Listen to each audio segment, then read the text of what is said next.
Good Tuesday evening, ladies and gentlemen, boys and girls, children of all ages. The Sideline Junkies are coming to you on a snowy Tuesday in the DMV. 29 degrees, snow falling steadily, kind of like blizzard conditions. But welcome to the Tuesday night flight. Joined tonight by none other than the Gentleman Jack, the Midnight Rider. I'm the big guy KG. How's everybody feeling tonight? I'm good. I'm feeling moonbeams and earth vibes. I'm feeling like I've been cherished by and kissed by the earth sun. I feel like I am the chosen one. I feel like life doesn't matter in all aspects of what is being because my being and my chakras are unaligned. And with that, I cannot be fine. I'm messing with y'all, dog. What's going on? I mean, I would hope that your chakras were aligned, Yeah. to be honest. I mean, you just came out with the silky soul cap. I ain't know what to do, so I broke out in the poetry mode. You know what I'm saying? Well, I am protecting my hair. I got you, dog. So don't hate on me, cheese toast. Nappy dug out. Sam checking in. My favorite show also just went live, but there's nowhere better to be than right here, right now. Agreed. Appreciate the love, Sam. Love that. Thanks, Sam. Oh man, we got a lot to get into tonight. So let's go ahead and start it off. Super Bowl 59 is now in the books. Before it started. Eagles 40, the Chiefs 22. Let me read off some stats here. Team stats: Eagles outgained the Chiefs 345 to 275. On the ground, the Chiefs only had 49 yards rushing. Eagles had 21 first downs. Nobody could do anything on third down. Chiefs were 3 for 11. Eagles were 3 for 12. What we got? Turnovers, two turnovers from and a fumble from the Chiefs. Just an interception. I'm sorry, 2 interceptions from the Chiefs and a fumble.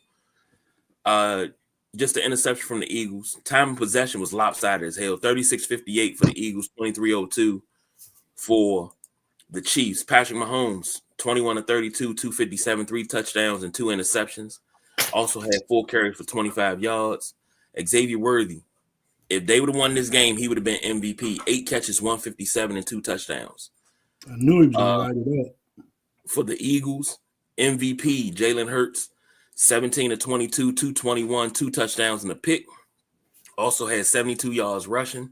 Saquon had 57 yards rushing on 25 carries, kind of bottled him up. Jalen Hurts also had a touchdown. Saquon Barkley had the highest rushing total for a season because all he needed was 30 yards. He got 57. Highest rushing total all time. Plus one. Devontae Smith, 4 catches, 69 yards and a touchdown. AJ Brown, 3 catches and 43 yards. Former commander Jahan Dotson, 2 catches, 42 yards. Gentleman Jack, talk to me about this game, man. Man, this game disappointed me a bit. Not because the team I picked didn't win. It just wasn't the offensive game I thought I'd see out of Kansas City. But that's all got to go to give a pat on the back to the Philadelphia Eagles defensive unit, coaches, players, everybody. Because Philly's D came out on point. It seemed to me like they was lining up a little wider on their edge rushers, and they was beating them corners and not allowing Patrick Mahomes to do a lot of rollout stuff. Instead, you'd see him have to try to shoot up the middle, and they were clipping his heels there. Philly's offense did what Philly's offense has been doing all year. I recall on our show we mentioned Philly's offense is just clicking this week. Philly's offense is just clicking. Well, it was clicking like shit in the Super Bowl, fellas. I was a tad bit bored with it. Just the lack of scoring out of Kansas City. I mean, it was what? I think it was 30 nothing at one point. Mm-hmm. Yeah, thanks, guys. It's just I don't know, man. I was up and out of my seat more than any Super Bowl I ever been up and out of my seat before. So, and then everybody was tripping on the halftime show, but I'm sure we'll get into that later because I know KG. So I won't even go into that right now. But I don't think it was a great Super Bowl. I think the two best teams in the NFL was Buffalo and Philly. So Philly made it. Philly finished business. Congratulations, Philadelphia Eagles, NFC East foes. Watch out next year. See Washington coming back. I'm ready for next season already, guys. That's about all I got to say on it, guys. That's the honest truth. I was a bit bored with it. Isn't that right? Yeah. So I watched it live, but as I was watching the game, I felt like on like Tuesday or Wednesday this week, like Jackson Mahomes would be sitting there watching the video, and it's almost like that scene from Minister Society where Chauncey's talking about trying to send a robbery tape, and his buddy sitting there watching some boxing match, and the guy's getting his butt beat, and he was like, "Well, from over here, this is like you getting beat by the Eagles." You may not get the reference, but it's all good. But yeah, I mean, it looked like the Eagles just got their ass beat. Like, it was unfettered. What'd you say? Unfettered? No, you said it looked like the Eagles got their ass beat. I mean, the Chiefs got their ass beat. I'm sorry. Thank sorry. you. I transposed teams. I apologize. Nah, it looked like the Chiefs were just getting their ass beat all day, and like they didn't have an answer.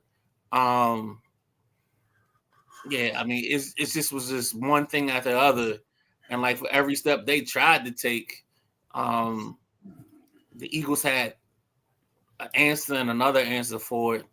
I think at one point the Chiefs didn't even have. I think they had like 65 total yards at halftime, something ridiculous.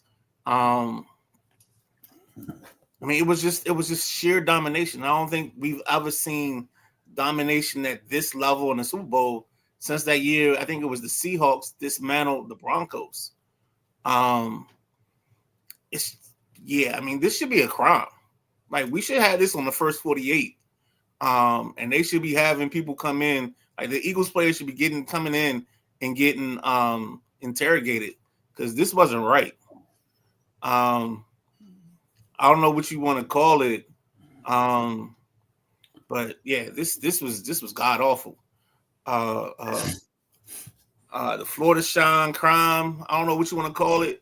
The failing beignets. I don't know. The can't do at Cafe Mondu. I don't know, but it's just awful, and I don't know what they can do about it. I think if you played the Super Bowl 10 times, you would probably need Doctor Strange to tell Andy Reid that there's one opportunity out of the 14 million that we can make it happen. And obviously today wasn't one of those 14, or Sunday wasn't one of those 14 million. It was crazy, man. On Sunday on our Super Bowl pregame show, I had mentioned it was Saquon's birthday for the Super Bowl, and I wanted to see him score a touchdown on his birthday because it never been done. But damn, Cooper DeJean ended up doing it. It was his birthday as well. So yeah, awesome that, because I was thinking the whole time, oh man, Barkley ain't gonna get that touchdown. And then when he did that pick six and they said pick six on your birthday, it don't get better than that when it's a Super Bowl. So I thought that was neat. I'm glad it happened.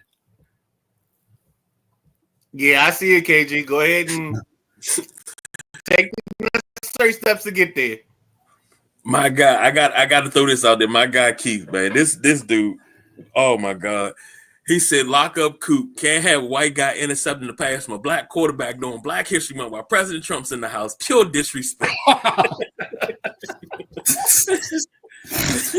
You ain't right. Man. You ain't right. Sam say, "I know Jack's parlays were hitting." No, they wasn't. He said, "Man, I felt bad for the Chiefs, so I asked the universe to give them a few." Perry checking in. Beautiful execution from the D. Was truly pulling for the goose egg. I was too, because what they went up 34-0, and I was like, "This is done." I was like, I said after halftime, I sat here and I said, we about to see either epic comeback or epic collapse. It's gonna be one or the other. Keith said Buffalo wouldn't have fared any better against Philly. Better. Philly just was on. Yeah, I give you that. I think Buffalo would have kept up a little bit. Matty Ice has just kept waiting for the Chiefs to do their thing, and they just never did. Dario said that there was a couple referees that lost their job because they didn't throw flags for Kansas City. Sam said, "I've seen that movie, but I didn't get the reference." Yo, the dude sitting in the joint at the table, and Chauncey's at the other table wrapping up the video of the robbery. And his boy, like, "Yo, if this is you getting your ass beat by Kane the other night." Yeah. Menace to society. You speaking of ass, you said something. I don't know why I clicked in my head like that. You was like, "It should be a crime," and the first thing I thought of, I'm thinking of Sade. I knew you was gonna do that. Yeah, it was a crime.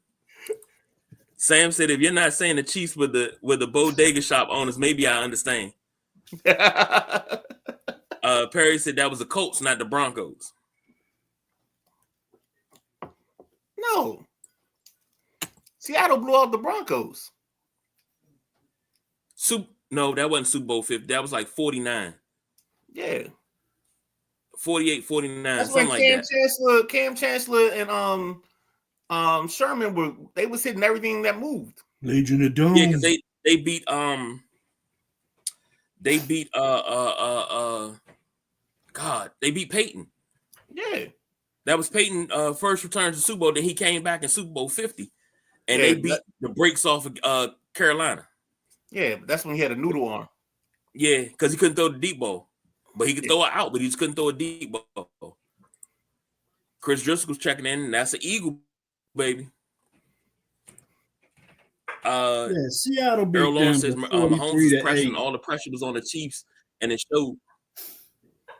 Seattle beat Denver 43-8 in that game, guys. 43-8. Seattle beat Denver. That game and Sunday's game was the way to administer an ass whooping. Perry said after K-Dot, I was like, "Shut these motherfuckers out. You got the marching orders." I agree with that. Matty Ice said, best part of the game were when my wings came out damn good. Should have took pictures of that, Matty. Louis Rome checking in. Turned off at halftime, lit up a cigar, went to bed. Commercials were not good.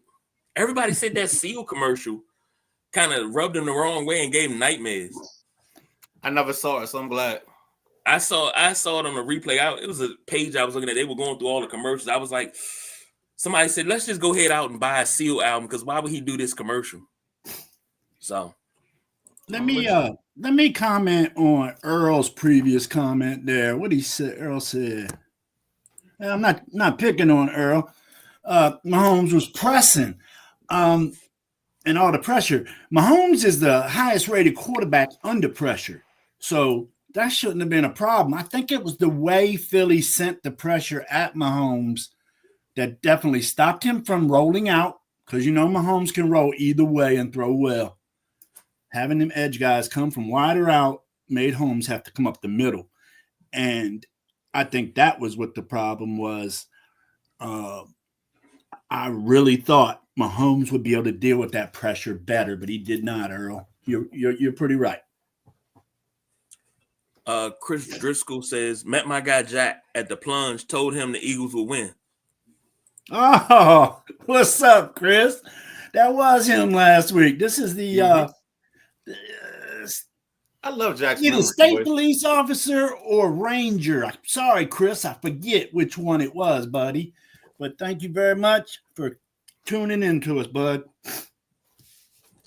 Earl Lawrence said when the Chiefs went 3 and out to start the third, I knew game over. Yeah, because you don't see the Chiefs go 3 and out very often. Mm-mm. Perry said hard to remember Peyton as a Bronco. Yeah, I'll give you that. How cringe was it saying telling her man, it's okay, I'm so proud of you. Nah, what was the petty one of the pettier moments of the night was the ex of Kelsey being on the Eagle sideline blowing the confetti. That was kind of petty. Yeah. Like, was that really necessary? But it's all good. Why were you there? Perry said the seal commercial was creepy as fuck. It was, and I go ahead, Jack. No, tell me you No, like it was shit. It was creepy. It was because Seal was actually a seal. So I mean, it was just like, do you need money? Did Holly Coon take that much money from you? I didn't care because every time I see Seal, I think about them fat honeys he gets with, man. God damn. I mean, he a frog, dude. Maddie said, I remember another ass whooping 38-9, something like see, God bless him.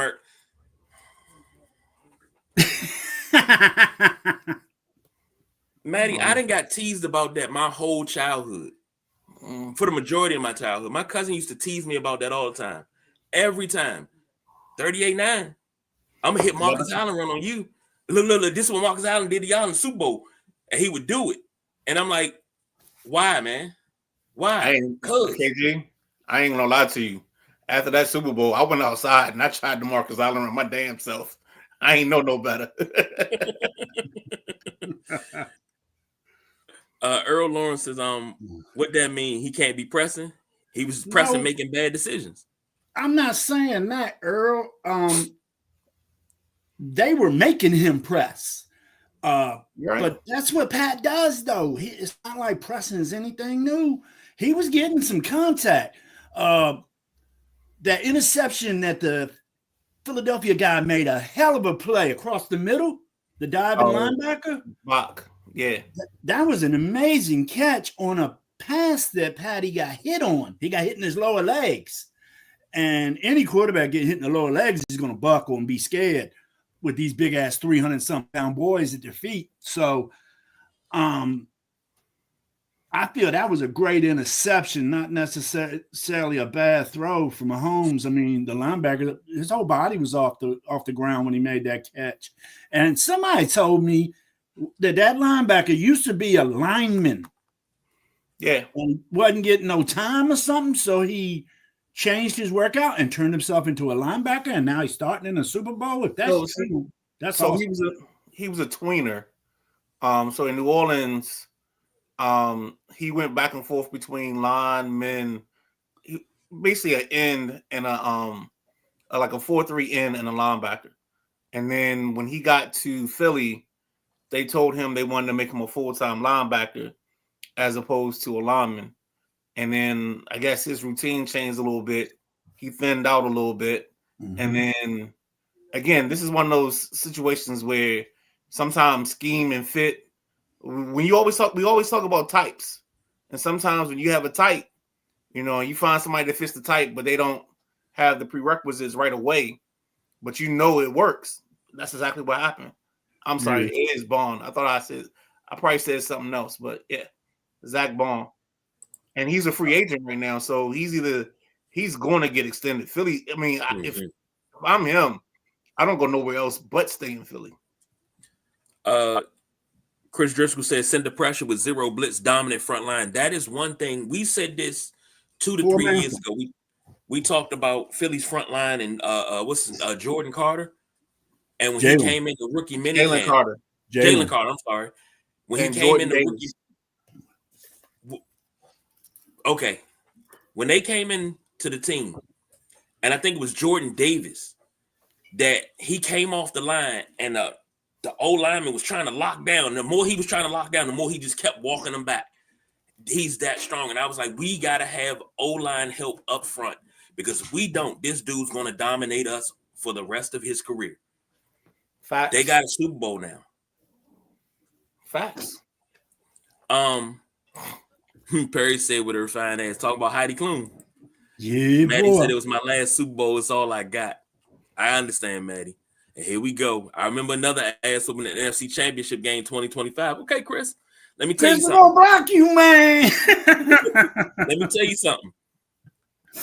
Origin stories start after losses like that. Don't let that be the start of our origin story. That's all I'm gonna say.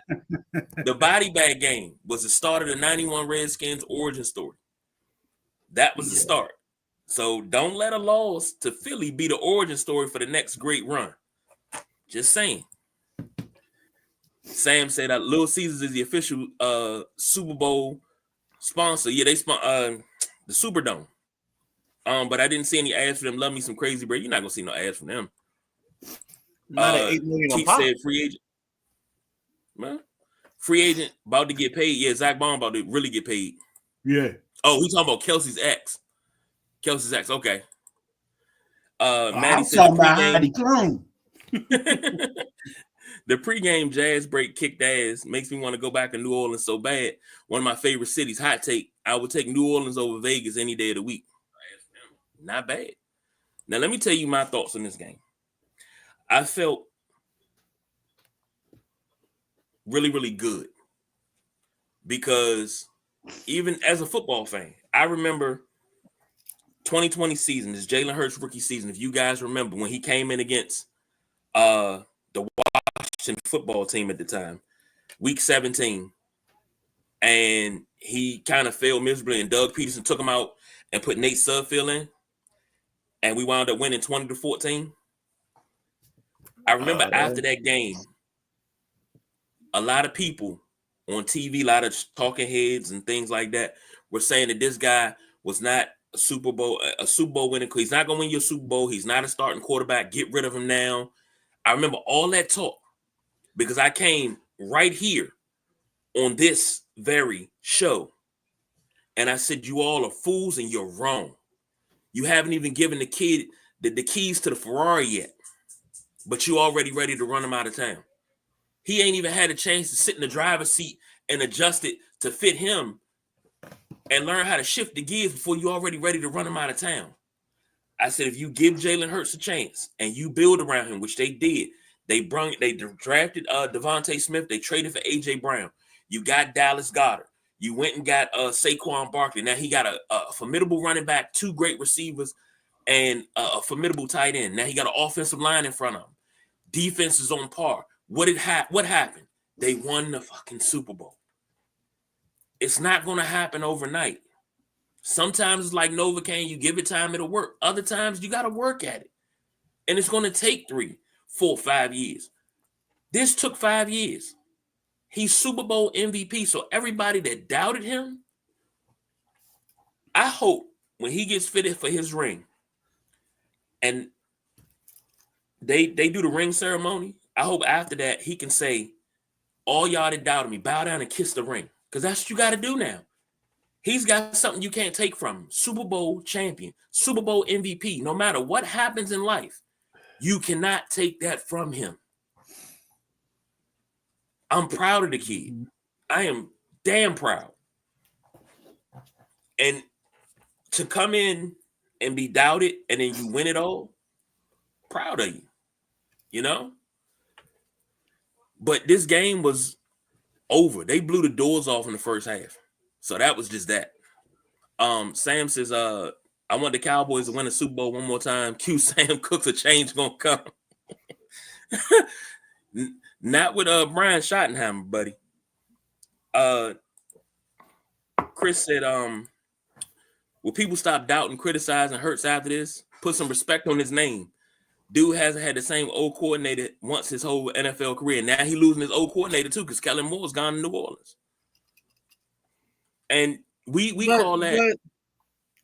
Go ahead. That's a little because I think Station and Brian Johnson, I think that was a built-in natural. I don't think that's a change of I mean, it's a change of coordinators, but it's not a change in scheme, if that makes sense. I think Brian Johnson kept some of the language that was already in place, and he was there as a placeholder. And I think really the difference was Brian Johnson and Sirianni not being on the same page at times and some other things. And that's why you had to change to Kellen Moore, because I think Brian Johnson wasn't used to calling offense. So when you're not used to calling plays, or like sometimes you get lost in the minutia, lost in what you're trying to do. And sometimes you make decisions that you probably shouldn't make. Like one of the best things I heard this year from Cliff was like there were times he wanted to get away from the run game, but because Dan was right there in the flow of things, like Dan would always try to reel him back in. So that's part of the thing too. And I think Perry said something about him not having the same coordinator in college. That's true, and not that falls in the same thing with the Brian Johnson thing, where it may not be the same coordinator, but it's the same language. Like sometimes you're not speaking a foreign language. I think the move from Johnson, Stoshin to I can't think of the guy's name, to Kellen Moore. I think that was more of a language change than anything else. But I think the other ones, it was similar language because they were all West Coast. Like you weren't. It wasn't like a numbers West Coast to a regular West Coast. It was West Coast to West Coast. So all you might be doing is changing the words, because this word might mean this in Doug Peterson's system, but it means this in Nick Sirianni's. Right. Now, see, we call that getting Jason Campbell. Because myself, the boss BJ, we always say when you have 5 different coordinators in 5 years, we call that getting Jason Campbell. Because you never get to settle into a routine. You never get to settle in and learn an offense. Now, hold on. No, I'm just gonna say something, but when you finish, let me put a thought in. I will say this. When it comes to Jason Campbell, him being under Jim Zorn, he had his best seasons. Oh, because he had somebody that actually worked with him. You always make that face, but numbers don't lie. I know you may not like the dude. You know, he always talks about Chris Horton Sesamoid. I get that. You may not like him, but numbers don't lie. When he works with quarterbacks, they have their best season. Matt Hasselbeck, Joe Flacco, Jason Campbell. Okay. They had their best season. Jim Zorn was their quarterback coach. That's when they had their best seasons because he knows the position. He knows what he's doing. Midnight Rider, go ahead. Gosh, you just talked me up. I think you might have talked my idea out of my head. I tell you, my ideas are gone from my head. When you dropped Jim Zorn, you totally threw me off. What are you talking about? No, I know what I was going to say. I'm giving props what props to do. No. What I was going to say is there's a difference in the Jason Campbell version of this, because Jason Campbell had each style was a different style of offense. There's a difference when you're going from style of offense to different versions of the offense. It's like a band going from being like a rock band to something else. They're still the same band, but they just changed the way they play music. Whereas they just jumping into a whole different genre. And I think that's what Campbell did. He went from genre to genre. Like 1 year he's playing country music, you know what I'm saying? Then the next month he's playing hip hop, you know what I'm saying? And I think when it comes to, I hope I'm saying this right. And when it comes to Hurts, it's more so just changing the style. Like after you listen to the second Carl Thomas album, that's probably a bad example. You listen to the second Dwele album, the third one, you know his sound, but it still sounds the same, but it's got like a little change in the riffs and the variations. So that's all I'm saying. Oh, and shout out to Perry, Lucky Day. I've been rocking that lately, dog.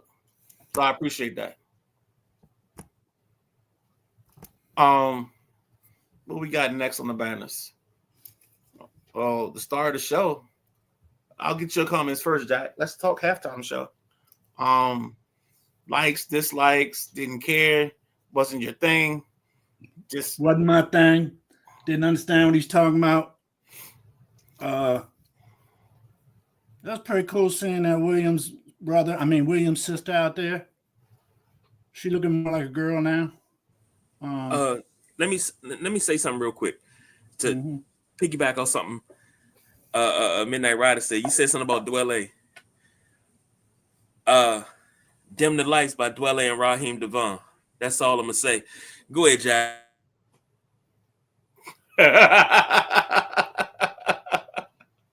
For real? Same. Was it? It's not same girl. What is it? For real. I'm cheating on my woman Girl. with my woman. Girl. Yeah, there it is. I'm cheating. Right. While y'all tugging on his nuts, I'll just sit back. Go ahead, Jack. Tugging. I don't know. I don't care for him. That's just how it is. Everybody got their taste in music. I mean, ain't too much new stuff I like, really, to tell the honest truth. My daughter got me liking a few people, but Kendrick Lamar is not one of them. So who she have you liking? I like Post Malone. I like what's that other cat's name? I like Drake. I like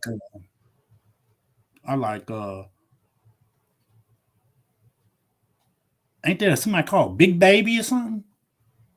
I think it's Lil Baby. Yeah, some Lil Baby beats are nice. I like them. But I got my old school playlist on my phone, and y'all gonna trip on this. I got my old school playlist on my iPod, chump. So y'all can get up with me anytime you want. I'll let you listen to some of my old classic rock or my old school rap or my reggae joint, my go-go. I got all that stuff, man. But I don't like Kendrick Lamar. Okay. I mean, halftime show for me. I mean, I like the messages, like the symbolism, but I think the problem that sometimes when you do something very symbolic is in a world that's very simple, they don't always get the undercurrent of themes. So you can say something, and the only problems is there's some people that don't leave the shallow end of the water to swim in the deep side, so they don't get what you say.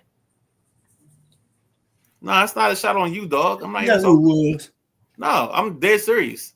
Okay. Like I've done stuff. I don't care. Nah, I've done stuff. I agree with you. When you write stuff, you understand that sometimes you're gonna leave a part of the audience in the dark because they don't understand the words that are coming from your mouth. You're not doing it on purpose. It's just you're just saying something that they don't get.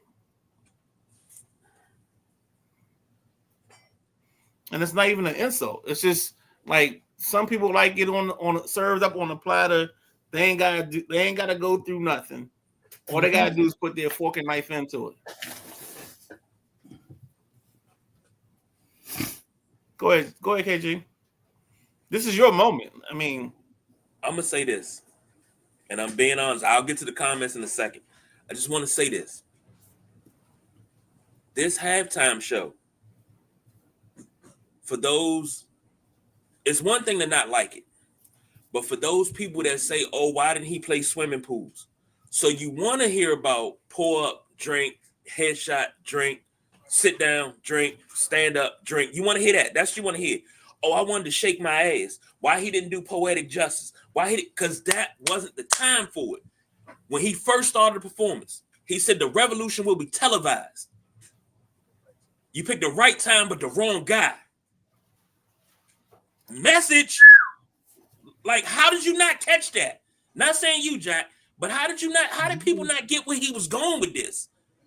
How did you not get where he was going? Not aquatic enough. Thank you, Dario. For those that didn't understand it, not aquatic enough.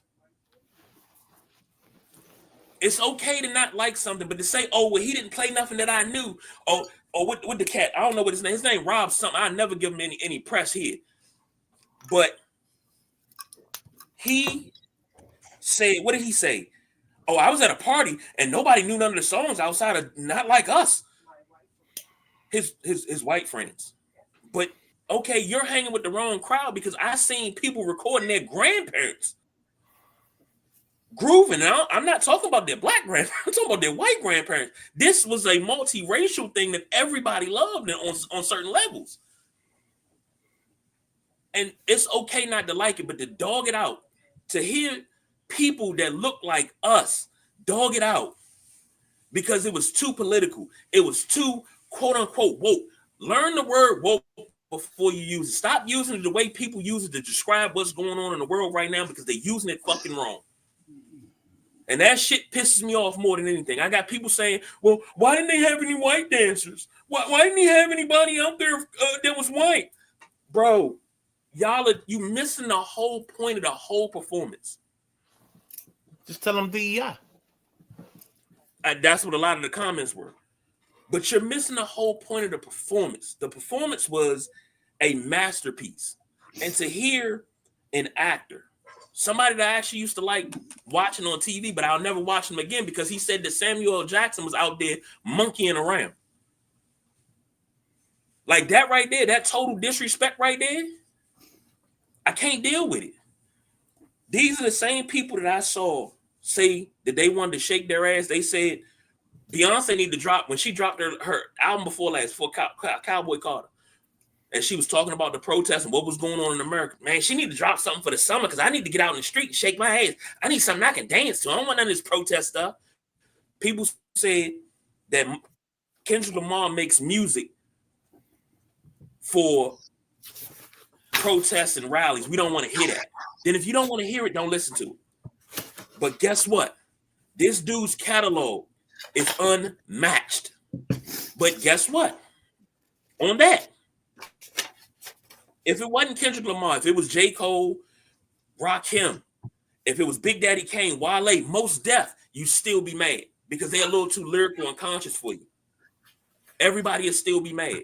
This right here, you got Prince down in Miami playing Purple Rain in the rain with his hair tied up. Below that, you got Michael Jackson in the desert when he jumped on stage and stood still for 2 minutes, turned his head to the left, 79,000 people passed out. It was a record. I ain't never seen that many people pass out. My grandma passed out. She passed out because Michael turned his head. He took his glasses off and then he started singing. That was number 2. Kendrick Lamar just had the third best Super Bowl halftime show of all time. So say what? He had the third best Super Bowl halftime show of all time. It Now goes Prince, Michael, K-Dot. That's it. Okay, now we get into taste. So let's get out of taste. And that's not taste, that's truth. That's privileged information. So consider yourself privileged. Do we have comments in there involved with this? Yes. Perry said going from graduation to 808s and heartbreaks. 808, that was Xavier's joint, man. 808s and heartbreaks is his joint. High art. That is high art. That was high art. What do you expect when you have a Pulitzer Prize winning as your headliner? Multi-layered messages. Thank you, Perry. Maddie said, while it wasn't my thing, I appreciate the art, especially after reading about some of the messaging. Appreciate it. And Stephen A. Smith said something. He said, Serena Williams, married mother of 2, out there crip walking to get back at her ex. If she was my wife, if she was your wife, you shut the fuck up. Shut up, Stephen A. Please stop. Because this Serena we talking about, it's not the first time she crip walked. She's from Compton. This girl crip walked at fucking Wimbledon. Right. Come on now, this is nothing new. This is before she was a wife. This is before she was a mother. Hell, if I can get a certain somebody to do it, I can get them to do it right now. And they're a mother, a grandmother, and a wife. Ain't nothing wrong with no crip walk. It's just dance move nowadays. No, it's not just a dance move. That's a culture, and it's very disrespectful to do it as a dance move. Okay, what was she doing it as? I don't like that type of thing. What was she doing it as then? A culture? As a culture. She wasn't doing it as a dance move. Nah, she's from Compton. She from Compton. Oh, but I don't know. I disagree with that. Just like Kendrick from Compton? Disagree with that. It's a song. I want to say it was Dedication. It's a dance when move. Kendrick said they came into the studio and said, do a song with Nip. He a better Crip. He said, nah, he a better man first. See, when you got people that link up and they in that life, it's different. It's a totally different thing. I'm not going to get into it because I can't tell too much. But I'll leave it at that. It's just like when Trenton Scott scored a touchdown and the announcers like, dance, fella, dance. And nobody in the room understood that that's the dance of a bruh from Omega Sci-Fi. It's the perfect example of it. It's like there's some parts of our culture that everybody doesn't understand and doesn't get, and you just look at it and you think it's something else, but it has a meaning to it. Big meaning. Perry said it was Chappelle on SNL. Yeah, classic. If you wanted to shake your ass, this was not the show for you. I agree. Chris says moving on to the third quarter, Hurts to Smith game over. That sealed the game right there. Mm-hmm. Perry said the message and what Uncle Sam was saying, talking code switching at the Super Bowl. Deep. Sam said skip the halftime show, not a fan of his music. Kings of Leon would have been better. Your opinion, brother. Maddie said Prince halftime show is the best halftime for sure. I said that a couple of years ago. People told me I was lying. I was like, man, go look at that. Go look at that. And Perry said it was actually the most watched. The Super Bowl itself got 126 million viewers. It was up 2% from last year. And this was the most viewed Super Bowl ever. The halftime got 133. 133. Good God. I was looking for the numbers on the halftime. Louis says Shakira and J-Lo was good. I will. Hey, I'm hip to that, if you get what I mean. Hey, look. That's what you up with. Yeah, thank you. Sam says she had Tyson thighs. Okay. I mean, you say that like it's a bad thing, but Perry said culture, she's from Compton. Yeah. Sam says I don't know about gang stuff, only Blood In Blood Out movie Vatos Locos. Yo, I love Sam. I forgot where we got Sam from. I think he was a WrestleManiac. But this dude's funny. That's where he came over from in here. Perry said good example. Here's the thing. So can I interrupt you real quick? Because I think the funny part, and the only reason I'm gonna interrupt you is because I think the funny part to me is like I watched the comments when they do the opening of the game, and there's the Black national anthem sung, and people act like this national anthem was made in like 2012 or something like that. This thing has been in existence since like the 20s or the 30s. I remember going to school every day and having to sing it.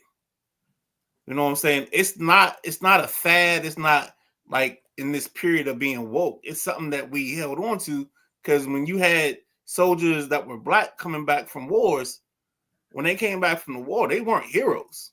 They were still boy. And I don't want to get off on that tangent, but that's something you got to think about.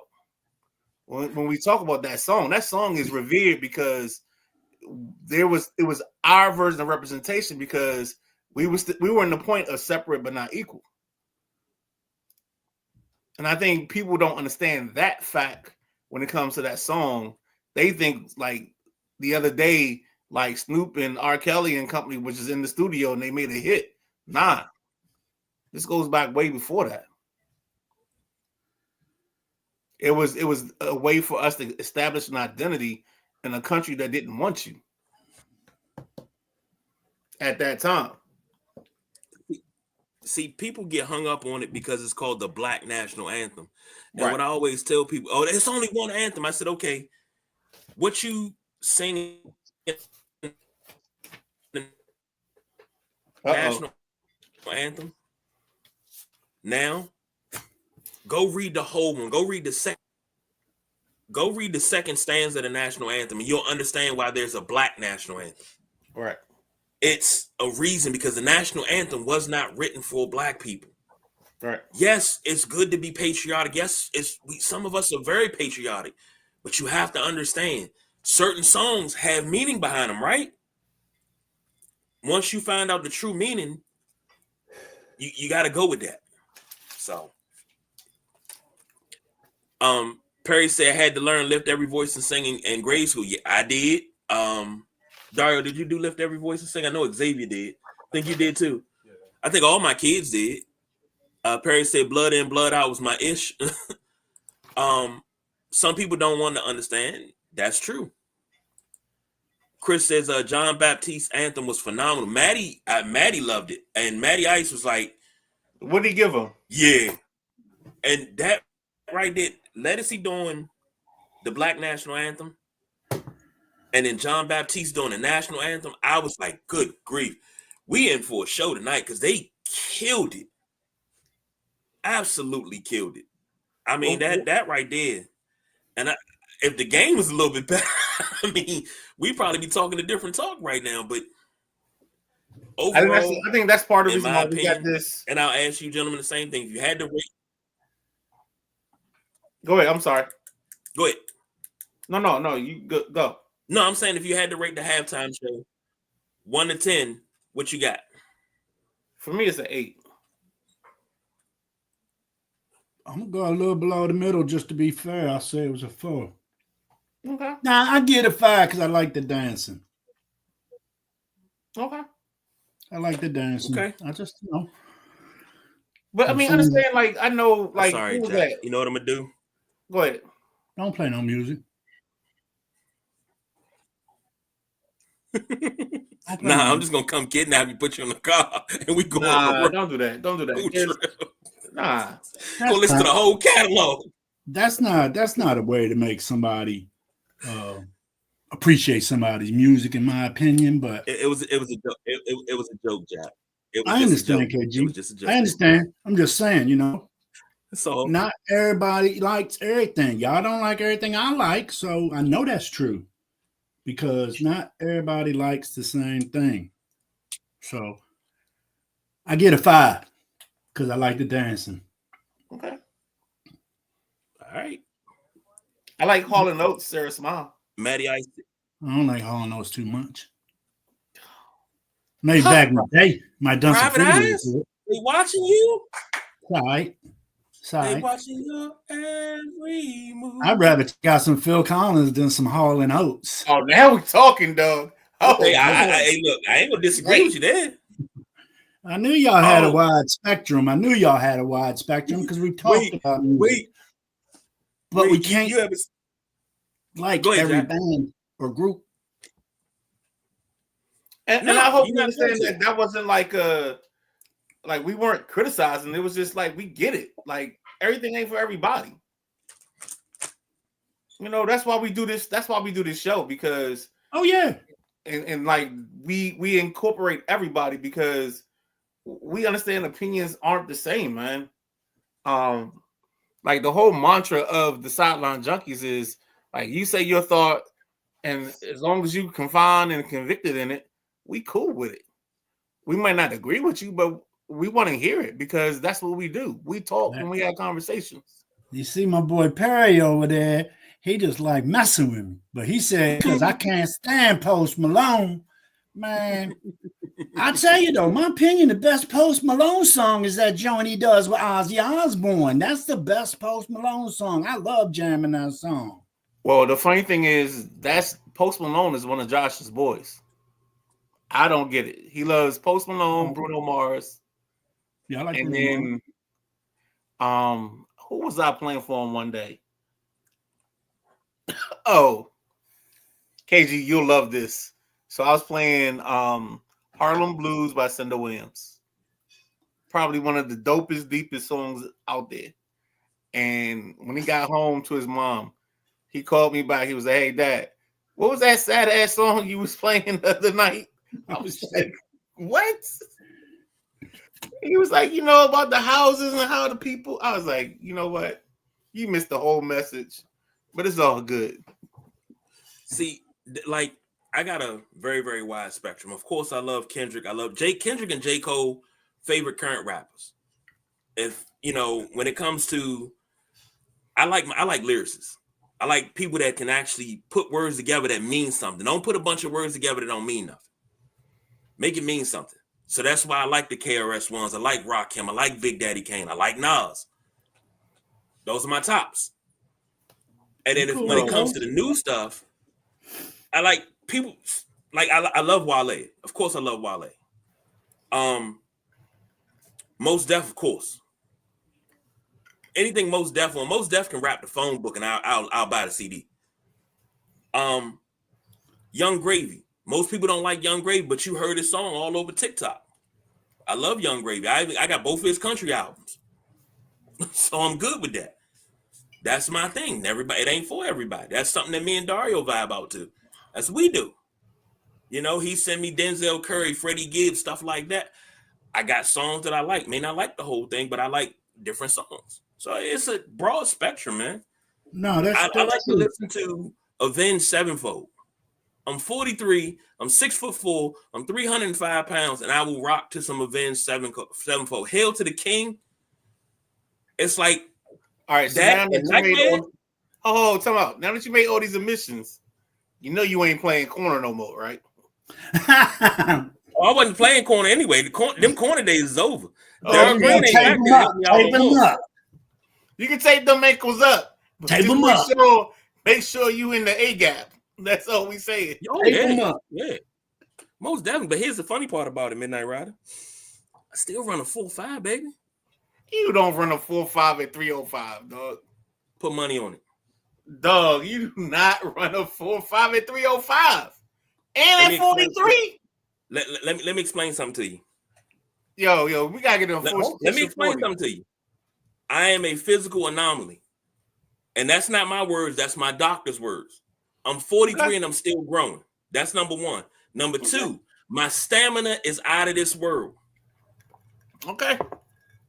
Oldest ride in the park, longest fucking line, because I got the goods, hun. Okay. Also, I like Travis Scott. I like Uzi Vert. Yeah, Uzi Vert can't do him. Looking through my playlist right now. Who I like? I like The Weeknd. So, you know, I like some new dudes. It's all good, JC.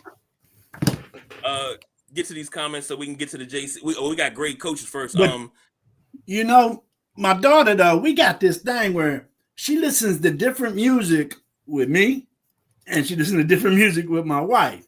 She listens to all the rap and stuff with me, and she listens to all like the Taylor Swift and the crap like that with my wife. It's so funny how she has two different playlists depending on who she riding with. Yeah.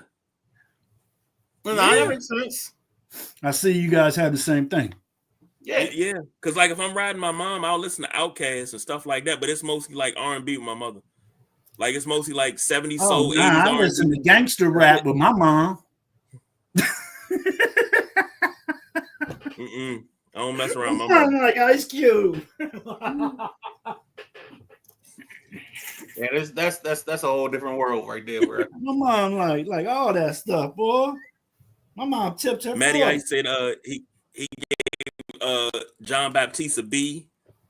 Perry said Lettucey's price just went up. Gave the halftime show a 12. And he said I don't like adding lines. So he got a 43 out of 50. So middle of the pack all time. Okay. Maddie said I broke down my top 5 all-time anthems in the 3 words. And that was on In the Passenger Seat. If you have not checked that out. No. I'm sorry, that's Drive Time with Matty Ice. I'm sorry. In the Passenger Seat tomorrow night. Drive Time with Matty Ice was yesterday. It was last night. If you haven't checked that out, please go check that out. And there's a segment called Oh Say Can You Sing? Oh, the segments, man. I haven't got through all of it. That's why I didn't know. I haven't got through all of it. And Sam Moss said, "Not the kid." No, I wasn't gonna put him in the kidnap van. I was gonna put him in the car and put the child safety lock on. Put him in the back. But you know, when you say the kidnap van, all I think about is old school when they kept picking everybody up in the vans and throwing them in the back. Do that with Jack. Yeah, you my boy, Like Blue. ashtray. I'm good. Sam said Hall and Oates and Stevie Nicks 100. Hall and Oates may be done. They suing. Yeah, they are suing each other over the catalog. I heard that. I'm sad, man. Sad. Sideline Junkies is the new Meet the Press.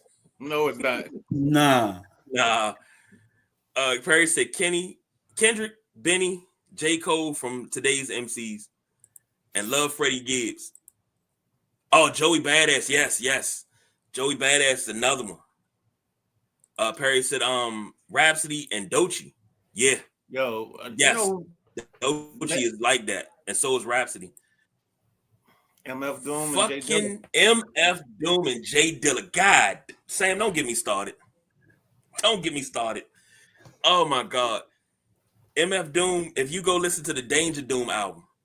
Hey, KG. Absolute banger. Yo, if we had like a show on the network called like The Keynote. Yeah. These discussions. Yeah. You could. Mm. Sam said KG's next sponsor will be testosterone. I got the fill in the blanks. Hey, I got the good, son. That's hey, Jack, your daughter's code switch. That's what Perry said. I know. Maddie said Whitney Houston's best anthem. Oh my God, yes. Drop the mic. Yes. Christina Aguilera the worst. Would you say Christina Aguilera was worse than Fergie? Worse than Roseanne? Oh Lord. Come on. Chris said Whitney definitely best anthem, yeah. And same with the RIP list, yeah. With that J Dilla and that MF Doom, man. Yep. The Keynote, like it. Yeah, that's coming soon. That's in the works. That's in the works. That's for the network. That's in the works. Hey, and Perry, you got an invitation because yeah, you definitely know music. You know a lot of music. So, I got the wood, son. Hey, I got that too. But hey, we I'm moving on. And these are just Super Bowl anthem things. All right, okay. Just for Super Bowl. All right, we got a couple coaching highs to go over. Kellen Moore. No. We got all the coaching highs to go over because all right, take it away. Right here is disgusting. Excuse my language. This right here is just, I don't know. So I'll start with the first one. I'm gonna go in order. I think they have this in order of when they were hired. And if they don't, I apologize. But let's start with the first one. Chicago Bears hired Ben Johnson. On CBS, they gave it an A-. Does anybody agree, disagree? I think it's a little lower, maybe B-. I mean, yeah, I agree with Jack. I think it's a B-. A B-? B-? Yeah, around that area. I think the only thing that's going to hurt this kid in this thing is having to adjust the skill to the talent level that he has. And I would not be surprised if Chicago, I don't know where they draft at, but they might be a team that goes after what's our boy from Boise State, Ashanti. I think they may go running back early, just like they were Ashton Gently. I think they may go running back early just to get his Jahmyr Gibbs. Mm-hmm. And then maybe in the middle of the rounds, they try to placate it or make it work with some guards and some centers to make the O-line better, give them some better depth. Agreed. Because I think their defense is good. I just think they didn't unlock their offense enough. So that's my thoughts on that. KG? Did I miss yours, KG? He got mute monster. I agree with you, Nana Ryder. I agree with you on that. No, I agree with Jack. I agree with the B minus. Okay. Mm-hmm. I think I gave it a flat B. But I agree about getting that running back first. But I think their change is going to be running back and addressing the offensive line. I think they're going to get a QB. Well, they got a QB. So yeah, I think that's kind of the thing. And I think the more he simplifies the offense for Caleb is going to be the way they gain from this. Next up, I don't think this is in any kind of order because I know Pete Carroll wasn't the next hire. So the Las Vegas Raiders hire Pete Carroll. They gave it on CBS a B+. That sounds pretty good to me. Pete Carroll, he's, West Coast guy. Right. Seems like Touchdown Tommy's kind of guy. Doesn't seem like a Raider type of guy, though, to me. But I think it's a good hire. They need to get a quarterback in over there. Bad. I think they're going to draft their quarterback late, and they're going to placate it with. I don't know. I saw what where are they picking? 5? Yeah, I think they're outside of the quarterback at 5.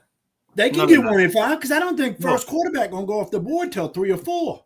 No. Oh shit. No. Bullshit. I think the Titans. I think the Titans and the Browns draft quarterbacks. Because Will Levis is not the answer. No, but you don't. And I think I'm jumping ahead of myself. Browns but you don't take that boy from Penn State. You don't think Jameis? I'm gonna let KG finish. I got 2 questions. You don't think Jameis is going to be the guy because Deshaun's out? You don't think Jameis is going to lead Cleveland? No. Nah, he can prepare all the horses for the victory, but in this case, it ain't going to be for the Lord. Nope. I don't think Jameis is in Cleveland. I mean, shit, Jameis was at the Super Bowl begging somebody to pick him up. He knows he ain't going to be in Cleveland. Shit. I wouldn't want to be in Cleveland. Oh, it's a thing of knowing you're going to be there and wanting to be there. I wouldn't want to be in Cleveland. I think if Cleveland's smart, whoever number 1 doesn't take is their number 2 guy. So I think Cam Ward's going 1. I still don't see enough from Shador, even in the workouts in the offseason. I just don't believe in it. We'll find out. When's that draft? April? Yep. Let me jump. And we still got the combine next month. Perry said Carl Lewis's anthem. Terrible. Chris said Eagles will still be in the Commanders' way. Wild card coming for the Commanders next couple of years. We'll see about that. Yeah, that's why the rivalry's gonna come back. Perry said Ben Johnson, he gave it an A, all based on Caleb's development. Understood. Matty Ice said from the Raiders standpoint, from the Raiders' point of view, I hope it's an F. You got to explain that one there, brother. Pete Carroll, B, short-term culture hire. You got to change the culture. That's what everybody want to do. Carroll is a BC, just not sure how long he has. Yeah. Will Howard in round 2 is what Matty said. Perry said James will not be in Cleveland. I don't think it's Will Howard in round 2. I don't think he'll be in round 2. I think for the Raiders in round 2 is Quinn Ewers in 2. And if they don't take a quarterback in 2, in 3, you're going Will Howard or what's Jack Carter's guy from Syracuse? Kyle McCord. I think they go that route. Figure it out. Wait. You blowing my mind here. Hold on. So you telling me that Quinn Ewers, who was on the list for how many times? Let me reference that right because it didn't happen. Quinn Ewers, who was on the list, how many times is going to be a second round pick? This dude has first. Ooh. Or you talking about the games where he struggled early in the season, hurt his draft stock? So he struggled early. So if I'm a team, if I'm Cleveland, what I'm doing was smart, and I'm a good organization.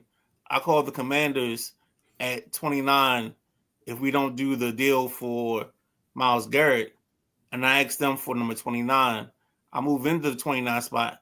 I take Quinn Ewers, bring him back home, and I have him as my starter going into the rest of the way because DTR ain't it, and everybody else that you have ain't it. And Deshaun Watson is 2 massages away from not being it. So I think that's the way that plays out. I figure the Giants are going to take the boy from Miami, and the Raiders are going to take Shador. That's how I think it's going to play out in April. Where's Shador? The Tennessee Titans have to take a quarterback. He ain't going to go there. What you mean he ain't going to go there? They got to worry about drafting the cat if he ain't going to play for him. So forget Shador because he's not the number one quarterback on the board. Then put Cam Ward there, and Shador, he not going to go to New York either. Okay. Well, he got to go to New York. The Shador thing, and I wouldn't be surprised if Cam does the same thing. They're going to do the whole Elway, Manning, I don't want to play for you shit. Watch, it's going to happen this year. There's too many heads in this. I can understand him not wanting to go to Cleveland, but him not wanting to go to New York, that doesn't make sense. They suck. Okay. I'd rather go to Tennessee than New York. Ugh. Okay. You know, Tennessee just changed out their GM, didn't they? They fired Rand Carthon. 2 years. Give them a fresh start. Okay. Where am I? Yeah, a long time before the draft. Chris said Tucker might be in Cleveland. Who's Tucker? Justin Tucker. Justin Tucker. He ain't going to Cleveland. Oh, I get it. I like that. Right. But if something happens to where Tucker is Jack, you're thinking too much. If something happens that Tucker is let go or released from Baltimore, I think Tucker just stop playing ball. He can go to Cleveland, and then they form the tag I get team. the whole massage team. I get it. But I think he will just be done with ball because he does so much in the community in Baltimore, and he's just been a part of this team for so long. I don't think Tucker will play if this is how he gets bumped from the Ravens. If they were a tag team, they'd be called the Massage Mafia. Y'all stupid. Jameis might be at Fox Sports, but Perry said Sanders will go to New York. No, but you know what? That's actually good stuff because Jameis this whole week at the Super Bowl put himself in a spot where he can get him a job outside of football. Oh, no doubt. He did good. All right, so next up, and this is taking longer than I thought. New England, Mike Vrabel on CBS Sports, they gave it a B+. I gave it a B. My issue is I don't know who the GM is going to draft to make this team better because they need help in a lot of places. Have they got an OC there? It's your boy, the genius, as Matty Ice calls him, who used to coach the Raiders, Josh McDaniels. Oh yeah, that's right. He's a better coordinator than he is a coach. But I give this I give it a B-. Yeah, I'm a B, just a flat B. All right. The next one is the New York Jets hiring Aaron Glenn. They gave it a B. I give it a B-. And the only reason I give it a B- is because he ain't got the dogs that he had in Detroit. And I'm talking about on the offensive side. He ain't got that line coming with him. You know what I'm saying? Those boys ain't walking through the door. Dan Skipper and company. You know, Jahmyr Gibbs ain't walking through that door. Yeah, he got what's his name? Bryce Hall and company, but I just think they're gonna have to have an overhaul as well to figure out QB and all this other stuff. So I think that's a tougher thing for them as well. And shout out to Aaron Glenn for setting the culture and telling Aaron Rodgers that he got to show up to training camp and he can't be on the Pat McAfee show. He wants him locked in. Obviously, Aaron Rodgers don't want to be locked in, so Aaron Rodgers won't be back. So the Jets will be picking a quarterback, or they'll be getting somebody on on the carousel. But the Jets will be a different team come this year because they'll be ran by Aaron Glenn and not Aaron Rodgers. And then also there's also the option where Devontae Adams won't be there as well. Mm-hmm. Okay. I think that coaching pickup was a B. I agree. It wouldn't be that hard it wouldn't be that big of a rebuild to get some dogs on the offensive side of the ball, because I feel the defensive side of the ball in New York Jets organization is something to be worked with. A couple more pieces. They got some of the best D-backs in the league. So they just need to put a few more pieces on defense and a lot of pieces on offense. So it's going to be a 2-3 year thing, I think. Ain't going to happen overnight. I give it a B plus, but it could go up to an A depending on what they do in the offseason. Maddie said super genius. Yeah, that's the only reason I remember his name. Vrabel B. Josh McDaniels, the OC, is what Perry said, and Glenn A. Long-term culture change. And he told Rodgers to kick rocks. I love that. Need to bring Hendon Hooker with him from Detroit, and Adams is gone. What are y'all thoughts on the Lions now? They lost a ton of coaches. I think they're prepared for it. I think they'll be just fine because you still got the head honcho. You still got Dan Campbell, huh? You still got the talent. Well, yeah, no, that too. You still got the talent, but the coaching staff is a unit. You know what I'm saying? I mean, they all know the way this team needs to be coached. So hopefully from the top down, it's just a continuing thing, because this ain't the first year that Detroit's been like this. Now this is going on 3 years now, 3 seasons. Yeah, you were exactly. So I don't see a hangover for Detroit or nothing because they lost their OC. Next man up. That's the way I'm always going to say it. Next man up. And the next man that comes up, that organization needs to show them, hey, this is how we do shit. Exactly. And that's how you keep a fine program right there. Totally agree. Next on the list, excuse me, give me 1 second, is Jacksonville Jaguars, Liam Cohen, and his Duval. What kind of grade they give on this Bama? B-. Oh, what the hell? They just full of D's? That's a D. That's a D if I've ever seen one. And I've seen a lot of D grades in my daggone life.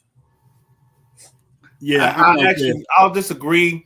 I think his press conference was bad, but we've seen good press conferences equal bad coaches, and we've seen bad press conferences equal good coaches. So I give it overall, I think it's a C in the grade. If he can't do his homework on how to be hype at press conference and say it the right fucking way, how's he going? Damn, I said another F-bomb. How's he going to say it right? How's he going to say it right when he's coaching? Nah, man. We might have to get Bubba's blankets in for all your F words. Nah, yeah, maybe a couple weeks in a row. Shit, I'm doing 4 shows a week. I gotta slip up. That's gonna be a lot of blankets. I'm gonna do something every show to make Jack say the F-bomb. Y'all almost had me saying at the beginning of the show, but nah, man. I that's what I'm saying, man. If you're getting ready to go and you're gonna, say the team chant or the county chant or whatever that Duval County stuff is, if you're not gonna say it the right way in your first freaking press conference as the head coach of this team, what else are you not gonna do right? We've seen this sold on phone. Sirianni had a very weird press conference, and in his 4-year span, he's had 2 Super Bowl trips and he's won a Super Bowl. So we can't let the press conference be the end all be all. I agree, but I'm just saying this one here, he dropped the ball. Watch your mouth. Jamie said, "Watch your mouth, Jack." Why you jumping on that shit, Jamie? Come on. They gotta get hey, Jamie. When we do our baseball preview, you got to be in. So, like, no bullshitting, no messing around. Tell them to watch their mouth. Baseball preview. It's the Sideline Junkies and Jamie Myrick. Since you know ball. She knows ball. She knows more ball than most dudes. Whoa. Pause. Don't do that. Don't go that route. Let me say this. That press conference gave me cringe-worthy vibes. It took me back to all do. No. It took me back to, and I've seen some bad press conferences. Barry Switzer going to the Cowboys. That was a bad press conference. That was a bad first press conference. Jim Zorn's press conference here. What did he do? What did he do? Call us red and gold or something? He was like, I can't wait to see him get all strapped up in their maroon and black. I was trying to figure out who that was. Yeah, it was Jim Zorn. Terrible opening press conference. It was. And now Barry Switzer taking over in Dallas, Jim Zorn taking over in DC. Those bad press conferences was just like the antithesis of what was coming. All right, let me get through these last two because I know Jack got a lot of work to do in his JC top 10. This is an easy one. Dallas Cowboys, Brian Schottenheimer. F. D. What'd they give it? A B? They gave it a D. I think it's an F because there's nothing spectacular about this kid. He hasn't been innovative. He's not innovative. He's not one of these coaches that when we talk about offensive coordinators taking over a team, like they're bringing some dynamic scheme in with them. No. He's not doing it. I agree with Curtis Hoover, our guest last week on In the Passenger Seat, when he said he just doesn't like the idea of hiring in-house, from inside what's already not been working. Exactly. So I give it a D, just like the experts do. I think it's a D. You got a freaking, there you go, Jeremy. I said freaking. You got a freaking NFL head coaching job, so you got something going on. So how can it be an E? I'll give it a D. I say F because Brian Schottenheimer, he ain't his dad. He's not his dad, not even by a long shot. Brian Schottenheimer, and Perry, I saw your comment. Perry said 10 years too late. I believe it's a little bit more than 10. Brian Schottenheimer was a top coordinator, late 90s, early 2000s? Never. He was never a top coordinator. He's never, ever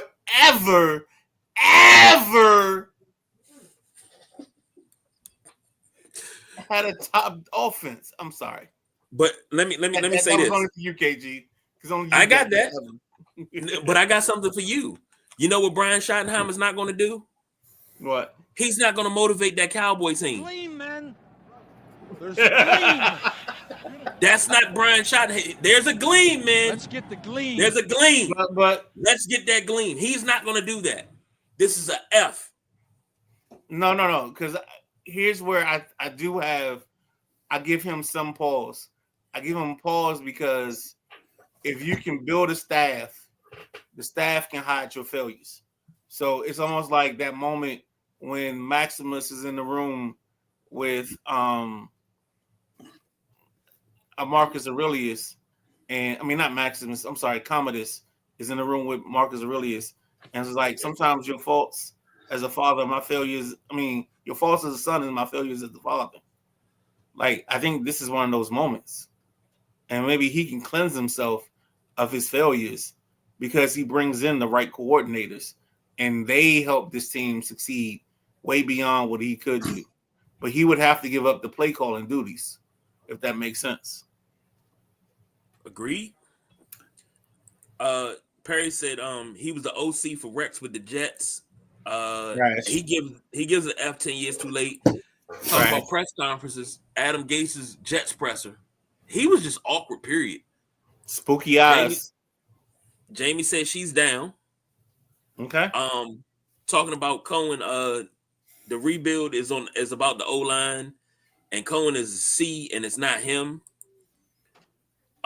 Maddie said we find out next year how good of a coach Campbell really is. I agree with that. And Cohen is walking into a bad situation. Yeah, he is, especially with an owner that really doesn't quite get it. So, but he got it enough to understand that you want a different GM. Like if he had kept the GM and made a hire, I think that's a different statement. But because he moved on from the guy that finally, I think there's like, what's that little song? It's like this little light of mine. I'm gonna let it shine. Yeah, I think that's where we are in Jacksonville. Like there's some hope. Up with hope, down with dope. Hope. So I put in there. I put hope.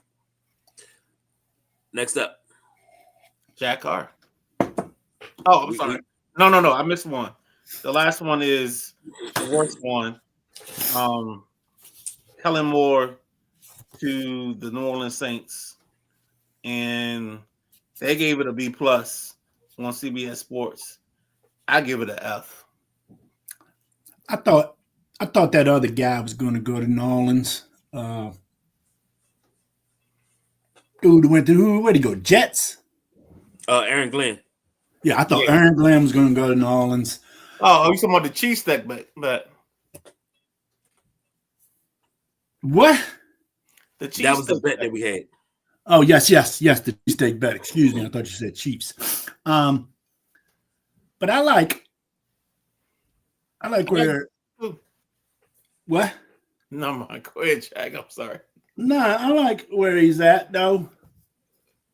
I think it'll be a good hire there. So, and he's definitely ready. Perry, I agree.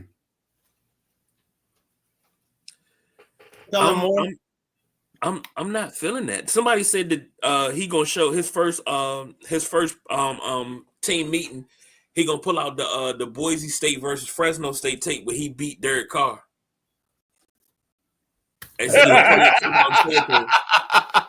I also give this one here an A-. You see big things with it? I think he's going to do well over there, but it's not going to happen this year. It's going to be right there along with what's called? It's going to be 2 seasons, 3 seasons, and he'll be fine. Who's his quarterback? I don't know yet. It's not April. They're not going to get a quarterback in April because they're too far down. They might have something worked on the free agent, bro. I don't know till it happens. Okay. I get that. I'm just asking questions, Jack. Watch. Okay.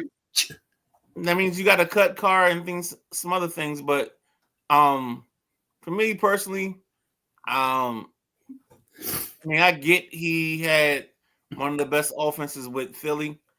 But I just don't. I don't know. I just don't believe in Kellen Moore. It's a personal thing, maybe. I just don't have belief in that being the way to go. I think I was very underwhelmed by this hiring cycle because I feel like there was no dynamic coach. There was not the team that took a chance on an OC that was electric and dynamic. And I think part of that is the problem that like a guy like Clint Kubiak with Houston, this second season, they struggled to find offense. And I think if they had a better season, he gets a head coaching job off the break, as opposed to like a Kellen Moore or I just don't even understand Brian Schottenheimer. You had to know Kellen Moore was going to go to New Orleans when there was no hiring in New Orleans before the Super Bowl. Right. And then here we are the day after the bowl. I mean, I had a feeling it was coming, and I think a lot of you guys did too.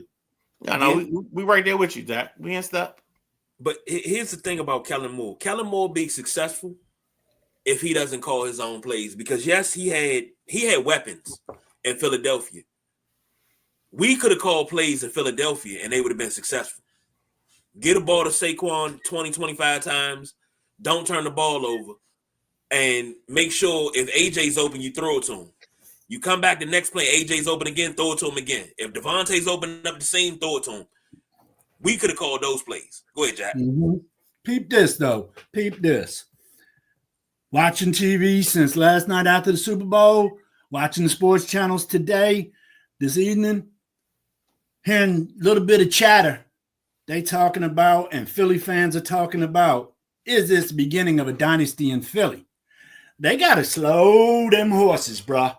Slow the horses. Yes, you've been to 2 Super Bowls in 3 years, but this ball club can fall apart just as easy as you put it together. Now, you got free agencies, you got big-time contracts. There's a lot that's got to go into place before Philly even thinks about calling this the beginning of a dynasty. I want to ask Chris Driscoll, if you're still with us, what do you think about that talk about Philly being a dynasty? And I want to ask you two, Midnight Rider, KG, what do you two think about that? Well, I agree with you. Thank you. For me, I have a philosophical belief that if you ain't at 2, you can't be a dynasty. I don't give a damn about you being in the championship game, in the Super Bowl, and being an attendee. You got to win for me to consider you to be a dynasty. And if you're not down with that, then I got never mind. Damn. Yeah, please. Chris said not with Howie Roseman.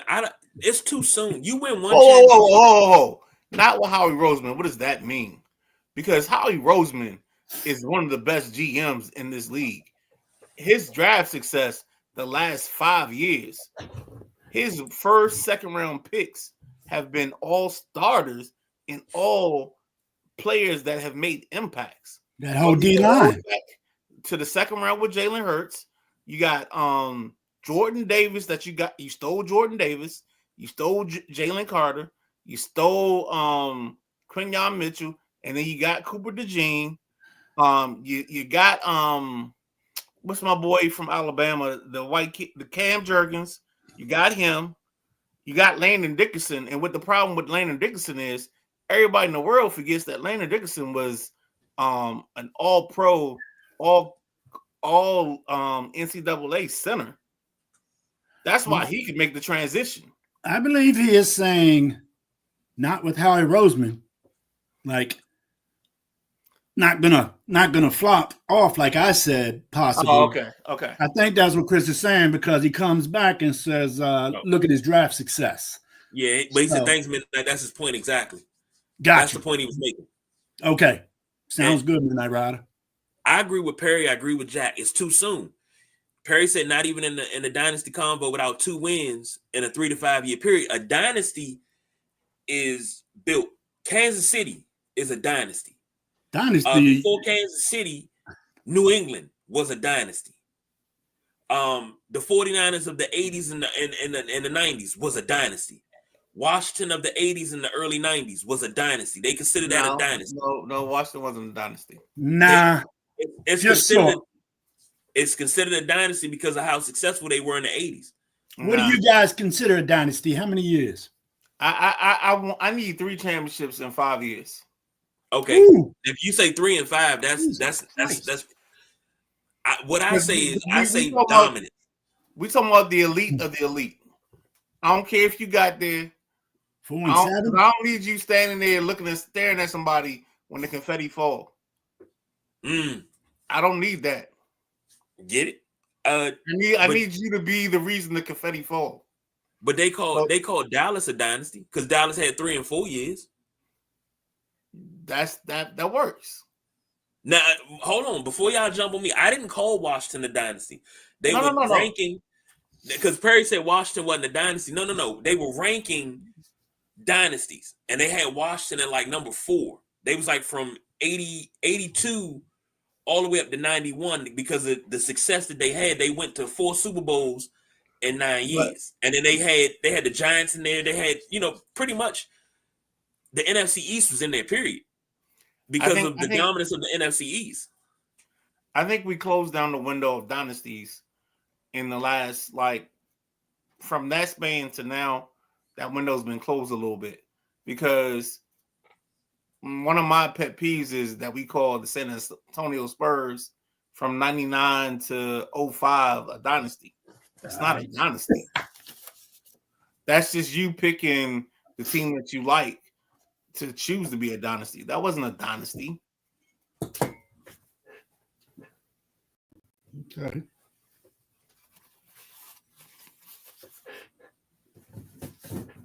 All right. Sam said talking dynasty is probably what jinxed the Chiefs.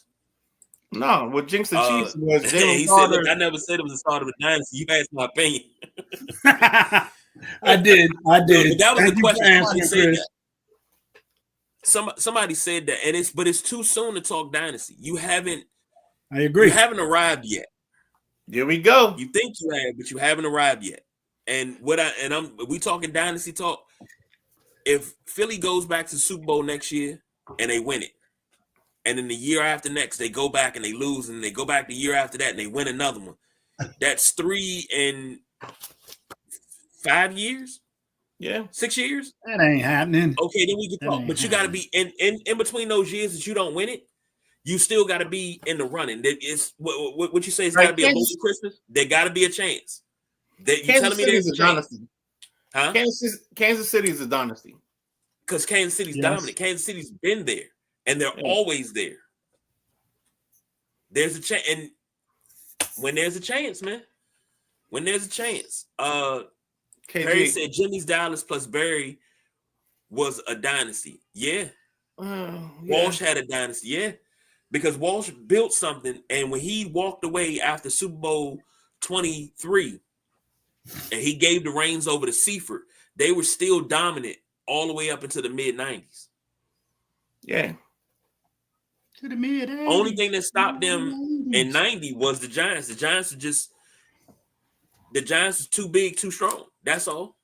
If they could have put some touchdowns on the board in that NFC Championship game in the 90s, we might have been talking about three-peat. Maybe. Perry said they were ranking wrong. Giants never had a dynasty. They considered, I don't know what their criteria was, but I guess they take the 80s. You know, the Giants, the Redskins, those are your two top teams in the NFC. Nah. No, let me finish. Those are your two top teams in the NFC East, and they always had a shot. But now I know the Redskins had a below 500 record once in the 80s, but they will always be in contention somewhere. Giants ain't a dynasty, neither were the Redskins. No, I think the reason those are considered dynasties in that era because the windows were a 10-year larger. Window. Yes, they were bay windows. Yeah. I think for us now, we judge everything in a 5-year window because everything is immediate. We live in a vacuum. Yep. And I don't think we give that 10-year window the right respect. So that's why I say that's not why we consider it a dynasty. In too much a hurry to throw a tag or a label on something. Right. Like just like we were in such a hurry to throw a tag marshmallow on Mahomes being the greatest quarterback ever, because if he wins this next Super Bowl, then he would have more than Tom Brady. Like we're rushing to get to the result. Right. Mm-hmm. And that, you know what's crazy?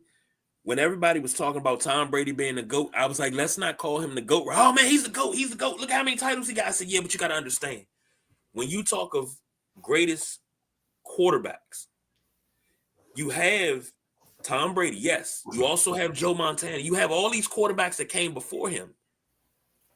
Oh, but they ain't got the titles. Oh, take the titles off. Is the resume still shining without the titles? Some yes, some no. I said slow down.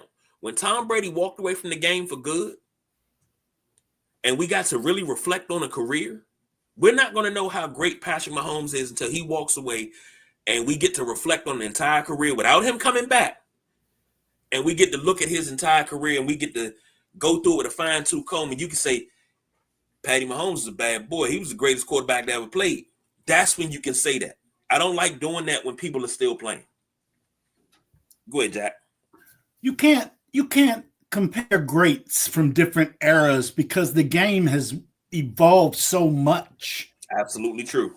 from the times I started watching it. And, you know, I say these numbers and people, oh, he's so old. But from the 70s to the 2020s, it's a total different thing. So what you need to do is take the players from them eras and compare them to the stats of the era, not to the stats of the quarterback in the 2020s.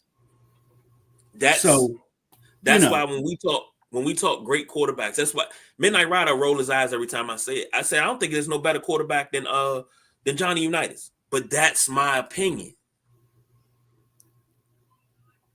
Okay, that's my opinion. That's And just me. I think Brady is the GOAT.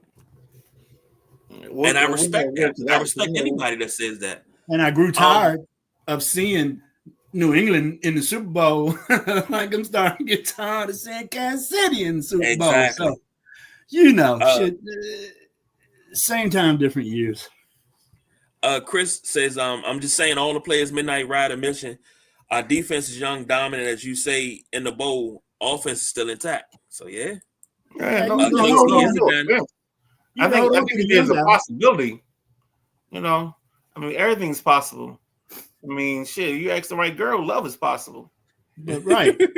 And he can hold on to the young players without forking out all that cash yet. But what's up with the guys that are up for contract now?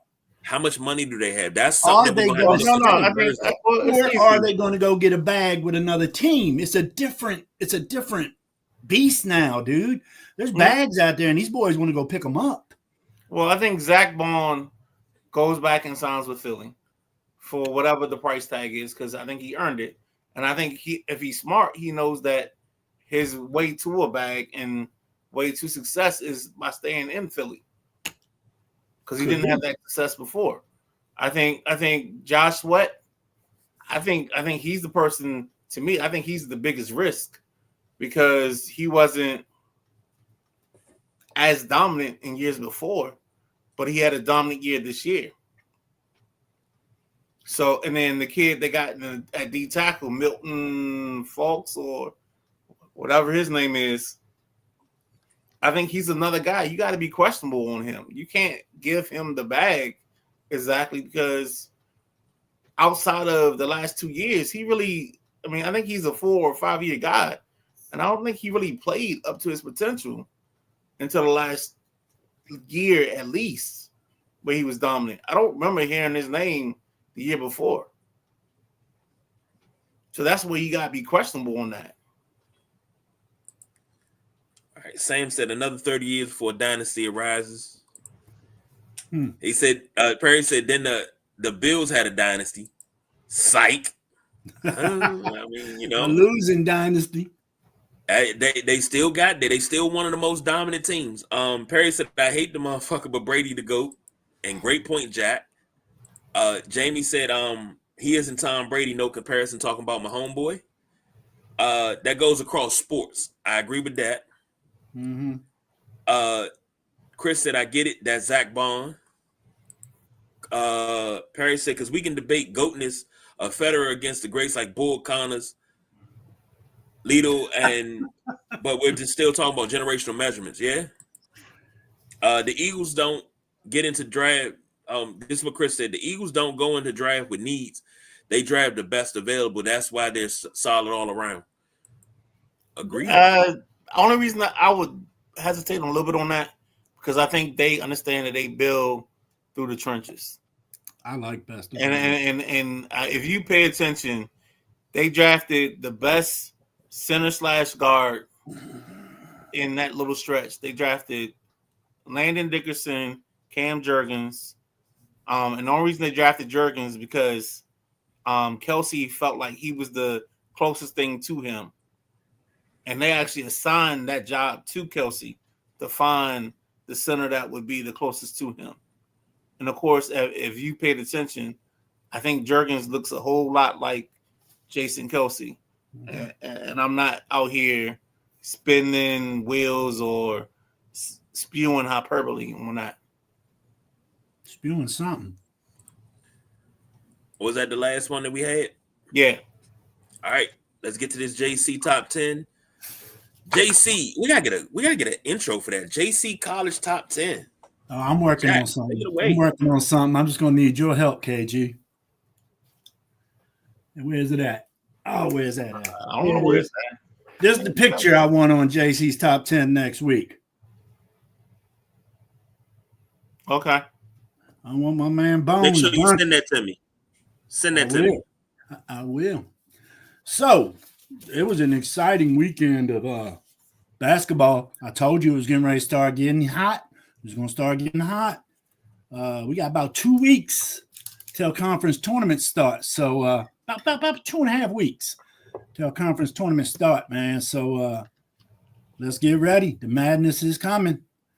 We had a shakeup at the top of the list this week on JC's top 20.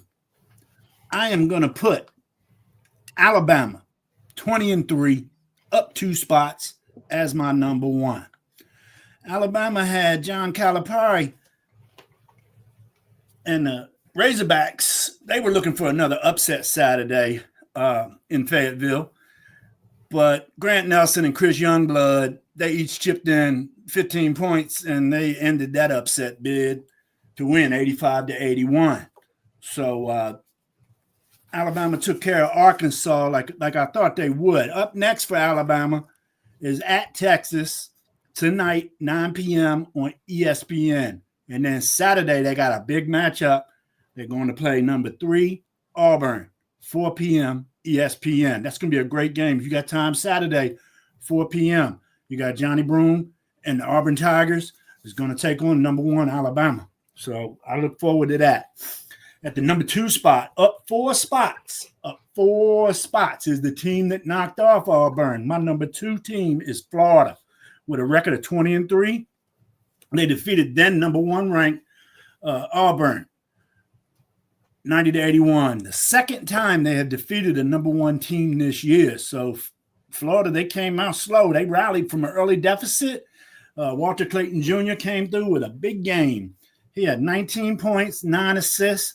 Alex Condon had 17 points and 10 boards. Boy was sweeping the glass. I loved it. So they kept Florida in that game and came back and secured the victory. So up next for Florida is number 22, Mississippi State, who is led by Josh Hubbard, 18 points a game. Florida's going to have to try to shut him down or at least limit him to pull off a victory against Mississippi State. Mississippi State's playing some good ball right now as well. At the number 3 spot, the former number 1 team, Auburn Tigers at 21-2. They dropped 2 spots. As I said, they lost to then number 6, Florida. And they snapped Auburn's 14-game win streak. Johnny Broome had 18 points, 11 rebounds in the loss. Up next, Auburn has Vanderbilt today. They're playing right now, 7 p.m. Southeast Conference Network. And then Saturday, Auburn has to go to number 1, Alabama, 4 p.m. ESPN. Did you watch that Auburn game, Midnight Rider? Which one? Auburn, Florida. Oh, of course. Yeah, That's my boys. Take your boy Johnny Carter at the ball game, baby. Johnny Broome. They did, but he still managed to get it on though. No. I think in that ball game, I think Florida just was hitting on everything they didn't hit on last week. I forgot who they lost to. So yeah, I think that was just one of those ball games where everything's right. And I think no matter what Auburn did, they were never going to get Florida off their ball game. Mm-hmm. That's true. They broke the win streak that Auburn had going. I think it was 14 games, maybe. I'm sorry I don't have that with me, but I'm going to jump right to the number 4 team on my list this week, and they dropped 2 spots as well. The Duke Blue Devils at 20-3 had a chance to take over the number 1 spot with the win over Clemson Tigers, but they lost to Clemson at Littlejohn 77-71. Victor Lakin had 22 points, 3 blocks for Clemson. That guy came up real big. He was banging in the inside. It was crazy. Clemson out-rebounded Duke 36-23. That's hard to believe.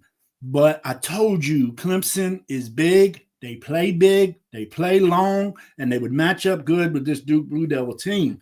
Clemson shot lights out, too. They were 59% for the game. Here's the thing.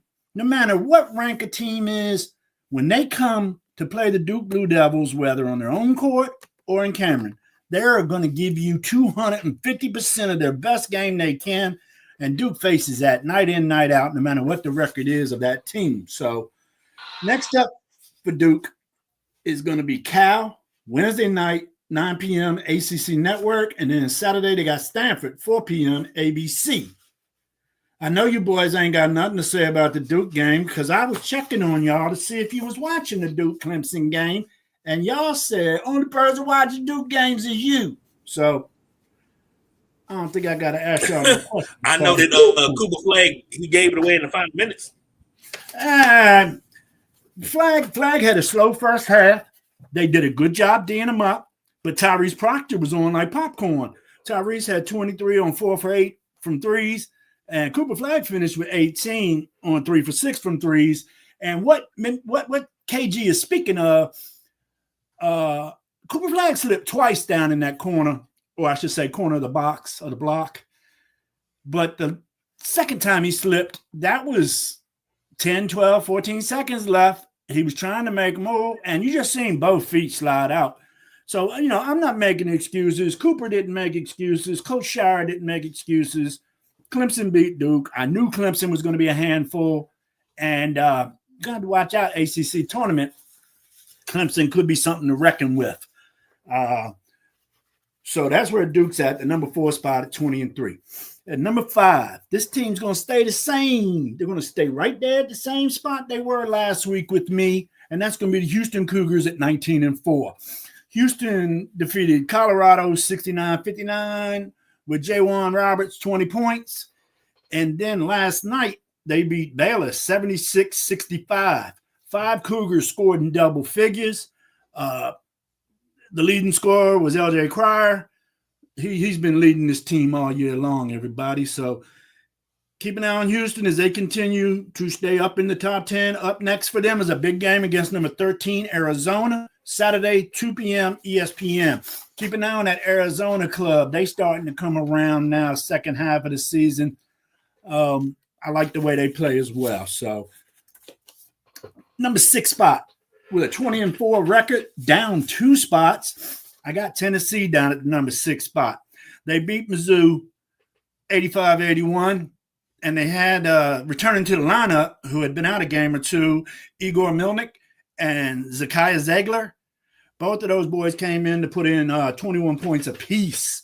Milnick ended up with 10 rebounds, 5 assists, 4 blocks, 2 steals. You know, Midnight Rider, I like somebody that just dominates the game in almost all aspects of defense and offense. I like that. Oh, yeah, definitely you do. That's your thing. I mean, if you can fill up the stat sheet, man, don't nothing say you're a baller more than that, you know? You got many one-sided athletes that just play the offensive side and just play the defensive side. I love seeing somebody do everything they can on the court to help their team win. So Tennessee's going to sit in the number 6 spot right now. And we got a new team in the Gentleman Jacks JC Top 10. Can you think who that might be, KG? Nah, I don't even know. Who could it be? They out of your conference, out the Big East. Creighton? The Giants. Yeah, that's how St. John's. St. John's, okay. Because I'm Creighton gonna just put 'em up beat there. UConn. Yes. I'm going to put St. John's up there at number 7. I've seen a lot of polls have them around 10 or 11, 9. But I'm going to give them that shot because I don't think they're the best team in the Big East. I think it's still yet to be seen who the best team in the Big East is, but I think Creighton's hot right now. So St. John's at 21-3, up 4 spots with a 10-game win streak. They beat number 11 Marquette 70-64, led by Kader Richmond with 18 points, 11 rebounds. 8 assists, 2 steals, 1 block. Dude was all over the floor. Elbows was burning. And then they defeated number 19 UConn. UConn is in a spiral.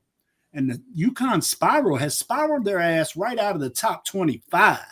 That was nothing I thought would happen this year. I was really thinking UConn might get the three-peat. But UConn and Coach Hurley got to get their stuff together, man. Up next for the St. John's squad, tomorrow they got Villanova, 6 p.m. on FS1. And then Sunday, they got number 24 Creighton, 3 p.m. on FS1. That's going to be a battle right there.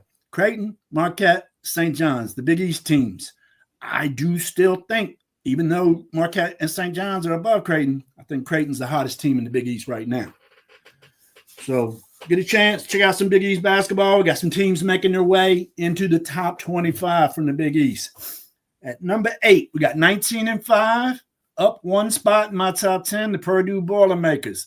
They defeated USC 90-72, led by Trey Kaufman-Renn with 24 points and 10 rebounds. Trey Kaufman-Renn, man. Whew, there's some good players in the league this year. I mean, you could almost think you could have 25 Naismith nominees. As many good players are coming out this year. But I'd like to see this Trey Kaufman-Renn play at the next level. Up next for Purdue, you got today. They're playing right now against number 21 Michigan on the Peacock channel. And then Saturday, they got number 16 Wisconsin, 1 p.m. on CBS. So this here going to be a little bit of a gauntlet for Purdue to go through and see if they can maintain that 19-5 record. In the number 9 spot, they were new to my top 10 last week, and they moved up 1 spot. So Texas A&M, 18-5. They defeated number 15 Mizzou. And that is Missouri for you folks that don't know who I'm talking about. 67-64. Wade Taylor made a three-pointer with 2.1 seconds left in the game to secure number 9 Texas A&M's victory. Pharrell Payne had 20 points, and H. Coleman III, he had 16 rebounds. 16 rebounds. He was up there on that backboard with some Windex, boy. He was cleaning glass. So Michigan beats Purdue 75-73 tonight. They beat them or they're leading? They beat them. It's over. It's a final. Woo! We'll see what happens next week. Might have some more changes. So up next for Texas A&M, number 9 ranked Texas A&M is Georgia tonight, 9 p.m. SEC Network. And then Saturday, they go to Arkansas, noon ESPN. Arkansas, Calipari's over there, and he just trying to get all the upsets he can, try to pad his tournament resume, I guess you could say, because they got quite a few losses over there in Arkansas, but they have upset some squads. So let's see how. I think they got 5 games left, 6 games left. So we'll see how they turn out. But right now, Texas A&M be all right. At number 10, this here squad's been struggling a little bit, but I got to keep them up there at the number 10 spot. In the top 10, they only dropped 1 spot. They're 19-4. They lost to UCLA 63-61. Eric Daly scored with 7 seconds left to secure the upset for UCLA. They were flat, man. I didn't think UCLA. Well, no, UCLA did play a little over their head, if I recall.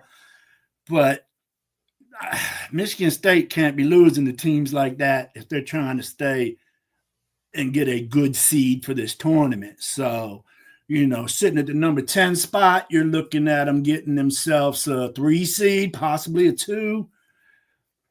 And they also defeated Oregon 86-74. Jace Richardson had a big game for Michigan State with 29 points. Anything you guys would like to talk about in this top 10 before I shift to local hoops? No, I think the one you just talked about, that game. I'm sorry, who was 10? Michigan State is my number 10. Yeah, so Michigan State came back and won a nice one a couple of days ago. So I think that's just one of those situations where maybe I don't know if they were at Oregon, because if they were at Oregon, then that makes sense because that gives our travel schedule credence. Mm-hmm. Traveling west, you missed the first one, but you won the second one because you're now used to the time zone. Right. That's definitely right. And I am pulling it up. I'm not sure where they were for that game, but it does sound like if they were UCLA, more than likely they were at Oregon. Right. So that's just the theory. That's just the working theory that we have going. That Yes. if these teams are playing back to back, that first night of that back to back, when they get in town, they struggle with that first game. It really does seem like that, Midnight Rider. We're definitely putting the dots together, and this cross country and Midwest to the West Coast, Midwest to the East Coast. That travel, I think, is really, really affecting these players. And I got a note on my board. I want to go into that after the season's over, look back at all the schedules, and I want to find out how many people lost the first game of a cross country trip. And that's really that's very educational for our fans. Oh, that'd be dope, man. I think it'd be very educational for me just to see it, because I know it's happening. I just want to see to what extent it's happening. Okay. Back in the DMV, Maryland had hit a little bump in the road. They dropped from 18 to 25. They lost to Ohio State 70-73. Another tight game for the Terps, okay? Out of their 6 losses, I want to say at least 4 of them were tight games with an overtime game in there. So Ohio State rallied to beat Maryland as Bruce Thornton banked a 3-pointer home with 7.4 seconds. So Maryland, they were right there. And then the Cat got a bank of 3 home, you know what I mean? Damn, it don't count unless you call it. But OSU deserved it. They overcame a 17-point lead, and that's something Maryland cannot give up if they want to try to contend come tournament time, either conference tournament or NCAA. If you want success, you cannot give up 17-point leads, man. I don't care if you're playing the Lakers, man. You can't do it. So they defeated Rutgers after that loss. That stray was deadly, Jack. Say again? That stray bullet was deadly. Did you see it? What you just said, I heard that. Oh, yeah. That was a nice stray. Lakers out here catching strays. Pow! Well, I could have said any team, but I said Lakers. But they ended up handling Rutgers in the following game, 90-81, and Derek Queen balled out. He had 29 points, 15 rebounds. I'll tell you might have to get Queen up into a Naismith nominee. He's really got a hell of a thing going this year. He's a double-double guy, and he's going to be a one-and-done. I hate to see that happen to the Maryland program because then they got to find his replacement, and I don't see it on the roster. I don't see it on the roster, a guy to replace Derek Queen. So up next for Maryland, they got Nebraska Thursday at 8:30 on Big Ten Network, and then they got Iowa Sunday, and that's at 5 p.m. on Fox Sports 1. You guys got anything to talk about with these number 25 Maryland Terrapins? Nah, we good, Jack. All right. Next, the Georgetown Hoyas, the non-ranked Georgetown Hoyas, 15-9, 6-7 in the Big East. They lost to Xavier the other night, 74-69. Micah Peavy, 27 points in the defeat. Georgetown's next up is Saturday at Butler, 2 p.m. Georgetown, they just trying to stay above water on the win-loss column, in my opinion. Can that happen? I don't know. The Big East only has 3 good teams, so you never know what Georgetown can pull out of this season, but we'll see. What do you think? Give me your look on Georgetown, KG, because I know you got an outlook. NIT, Jack. That's the ceiling right there. NIT. They're not going to make the big dance. They don't have any impressive wins over top teams. NIT is the best we can do. And then they make the NIT. It's going. Well, let me rephrase that. If they run the table in the Big East and they make it to the Big East championship game somehow, maybe you got a shot at making the big dance. But NIT is where it's at this year.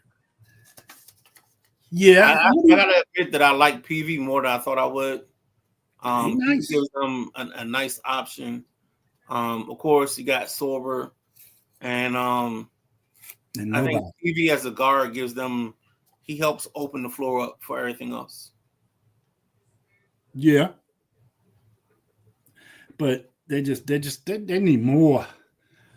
I don't know what they can do if they want to go to the portal and try.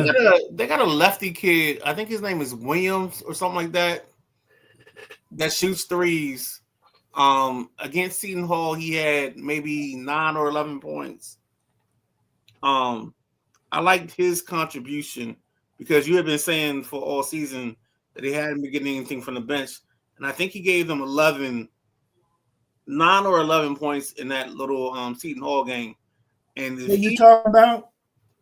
I think the kid's last name is Williams. Williams, correct. Yes, it is. Yeah, that's what you're talking about. Yeah, he gave them a little spark, shooting threes, and I laughed when I saw him because all they asked him to do was to shoot the 3-pointer from the corner or whatever it was, and I just felt like I've been there before where I got a kid that he's not gonna give me anything else in the 2 points. He's not gonna be a great driver. But if I can just get them open looks, I had this kid, Eric Williams, when I first started coaching, and I was like, I designed plays just to get him open because he couldn't get open in his own. And I was just like, look, if you got an open 3 and you don't take it, I'm pulling you out the ball game because you're no good to me if you're not taking open 3s. Hear that? Needless to say, that kid shot every time he got an open shot. But well, the boy's name is actually Caleb Williams. Yeah, and when I saw him playing, that's the first person I thought of. And I saw him shooting. I was just like, look, I think George, you said this, and we've said this before, that Georgetown has struggled with getting bench scoring. And I think he's their only option at bench scoring.